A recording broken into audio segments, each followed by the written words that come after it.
In the heart of Brooklyn, college student Maya inherited her grandmother's brownstone. It was old, creaky, and filled with forgotten relics. In the attic, she found a dusty Ouija board and, curious, with a friend, decided to try it one cold October night. At first, it was harmless. The planchette moved slowly across the board, spelling nonsense. Then it spelled, "Run." They laughed nervously, thinking one of them was playing around. But then the attic door slammed shut by itself. The lights flickered and dimmed. Something whispered Maya's name. Her friends screamed and bolted down the stairs, only to find the front door jammed tight.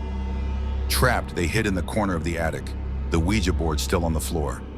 It spelled again, "He is here." A heavy, dragging sound echoed from below. Footsteps climbed the attic stairs slowly. One step. Pause. Another step.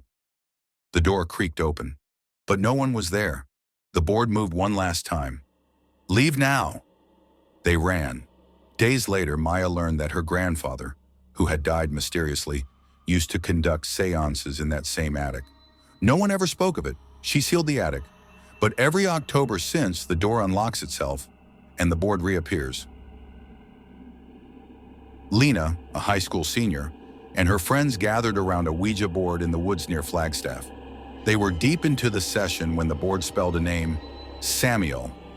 One of them said it aloud. The fire pit puffed out instantly. Phones went dead, and all sound, wind, insects, even rustling trees, ceased. Then came the growl. Low, guttural, inhuman. They ran for the car, but Lena tripped. Something cold gripped her ankle. She turned. No one was there. But a burn mark remained for weeks. Back at school, Lena researched the name. Samuel was tied to European demon lore, summoned by speech. That night, she dreamt of fire. A man with black eyes watched from her doorway. Over the next week, everyone from the group began to suffer. One had sleep paralysis.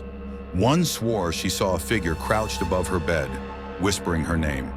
Another crashed her car after swerving to avoid a man in the road. Lena returned to the woods alone and burned the board. But just as the fire caught, a voice behind her whispered, "Too late." Josh rented a historic Airbnb in Savannah, famous for its haunted past. One evening, he found a Ouija board in the cabinet. Bored and skeptical, he used it. He asked, "Who's here?" The board spelled, "Look." He turned toward the antique mirror. For a split second, he saw a man standing behind him, tall, in a Civil War uniform. When he turned, the room was empty. At night, footsteps echoed from the hallway, though he was alone. The mirror always seemed fogged, except for a clear handprint that reappeared no matter how many times he cleaned it. The next night, he filmed himself sleeping. At 3:11 a.m., the footage showed the mirror briefly reflecting two figures in the bed, him and another man watching him sleep. He left the house the next day. The owner called later. "You used the board, didn't you?" Josh didn't answer. The owner sighed. "They always do. The mirror belonged to Captain Reeves. Died in that room. He always comes back." In Hartford, twins Ava and Isla lost their sister Emily in a drowning accident. Months later, still grieving, they used a Ouija board to say goodbye. It spelled, "I miss you." Ava asked, "Emily?" It replied, "Yes." They cried. For weeks, they communicated with Emily. She shared childhood memories, their secret hideout, even her favorite color. But one night, the board changed tone. Emily said she was trapped, that they were keeping her, that she needed help. When they asked where she was, it replied, "Inside."